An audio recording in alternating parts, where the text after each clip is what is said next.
योगी सरकार को सनातन परंपराओं का ज्ञान नहीं है या योगी सरकार जानबूझकर सनातन भावनाओं को कुचलने में लगी है। यह बातें सांसद अयोध्या अवधेश प्रसाद स्वयंभू राजा अवधेश प्रसाद ने एक इंटरव्यू के दौरान कही। वह मिल्कीपुर में अपने बेटे की उपचुनाव में पराजय के बाद से या उसके पहले से ही सनातन के प्रभु रामलला के, प्रभु हनुमान जी के या अन्य देवी देवताओं के, सरयू मैया के, सूर्य भगवान के आदि सब के प्रबल पुजारी हो गए हैं और जो कुछ भी कह रहे हैं, कर रहे हैं, वह सनातन परंपराओं के अनुरूप कर रहे हैं।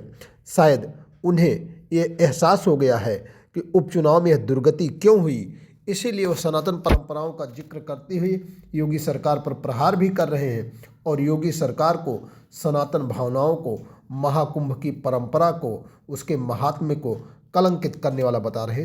देखिए क्या कुछ कह रहे हैं अवधेश प्रसाद। योगी जी ने तुम्हारा सत्यानाश कर दिया, यही तो है ना। सारा काम अपने हाथ में ले लिया, सारा काम अपने हाथ में ले लिया। अधिकारी को छोड़ना चाहिए था। आज ये महाकुंभ का ये आलम है कि हमारे जनपद अयोध्या में लाखों लाख लोग आ गए हैं और इतना महाजाम हो गया है कि सैकड़ों लोग बुरी तरह से बीमार हो गए हैं। आप मेडिकल कॉलेज अयोध्या में जाकर देख लीजिए, कई प्रदेशों के लोग, मेरे पास तो नाम है, एक एक नाम हम गिना सकते हैं, उनकी हालत बहुत गंभीर है, मरासन हो गए हैं, कोई दवा का इंतजाम नहीं है, पूरी तरह से भगदड़ मची है, जाम मचा है। कोई सड़क ऐसी नहीं है जहां पर लोग सड़कों पर पड़े हुए हैं 4 दिन से 6 दिन से सड़कों किनारे, इतनी भूखे हैं, प्यासे हैं, पानी नहीं है। ये इतनी व्यवस्था कभी भी नहीं हुई है। हमारी भी सरकार थी, माननीय नेताजी 3 बार मुख्यमंत्री थे, हम उनके साथ मंत्री रहा ही करते थे। माननीय अखिलेश जी थे। इतनी शानदार व्यवस्था की गई थी कि देश और दुनिया के लोगों ने सराहा है, महाकुंभ को सराहा है। लेकिन इस साल के महाकुंभ को माननीय योगी जी की सरकार ने कलंकित किया है। हजारों साल तक ये कलंक रहेगा उन्होंने। और जिस तरह से पैसे का बंदर बाट हुआ है, बद इंतजामी हुई है, सबको पता है।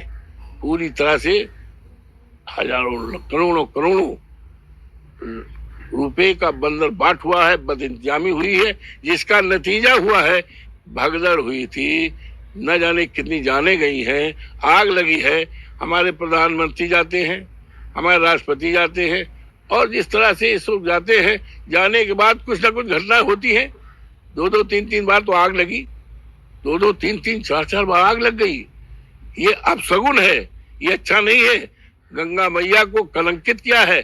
और यहाँ तक कि आपने तो सुना होगा, जो हमारे देश के सबसे बड़े पुजारी शंकराचार्य जी हैं, शंकराचार्य को कितनी ग्लानि हुई है।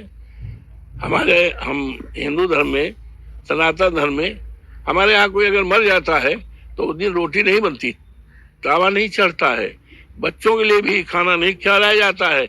लेकिन न जाने कितने लोग मर चुके थे और योगी बाबा कहते रहे कि जो है कुछ नहीं है, अफवाह है। जिस समय उसमें सैकड़ों लोग मर चुके थे, उनकी जो है मृतक शरीर पड़ी हुई थी। और हमारे हिंदू धर्म में, सनातन धर्म में पानी नहीं पिया जाता। और जिस तरह से हमारे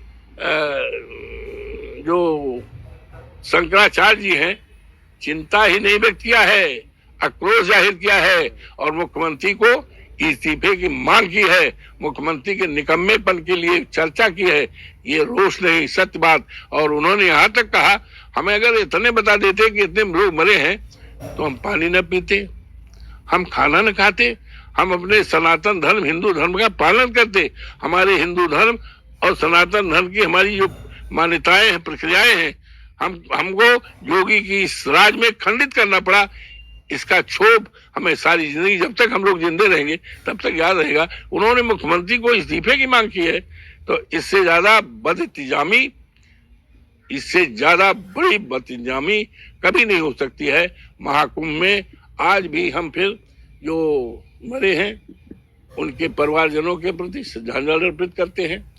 और ये बड़ा गमी का दिन रहा है और अभी 2-4 दिन बाकी है, फिर हम योगी सरकार से मांग करेंगे, योगी जी को मांग करते हैं कि व्यवस्था ऐसी करो भाई कि जिससे जो लोग अपने यहाँ आए हैं, फंसे हैं, उनको घर जाना पड़े, और जो बचे कुचे हैं अभी भी स्नान करने के लिए आए हैं तो उनके लिए स्नान कराया जाए और उनको सुरक्षित घर पहुंचाया जाए। ये सरकार अपनी तरफ से पूरी, और योगी बाबा सारा काम अपने हाथ न लें, अपने इस काम को अधिकारियों पर सौंपना चाहिए, अधिकारियों पर विश्वास करना चाहिए, जिससे कि जो बड़ी घटनाएं हुई हैं, इस तरह की घटनाएं न हो, उसको बचाया जाए। और इस महाकुंभ में जो देश और दुनिया के लोग आए हैं उनके चरणों को मैं प्रणाम करता हूँ, उनके चरणों को प्रणाम करते हैं। और जो आत्माएं मर गई हैं उनकी संख्या तो सरकार छिपा रही, बता ही नहीं रही है सही बात क्या है, लेकिन मेरे ये मृतक है उनकी आत्मा की शांति के लिए प्रभु से, गंगा मैया से प्रार्थना करता हूँ कि अपने चरणों में रखें और उनके परिवारजनों के पूरी संवेदना है।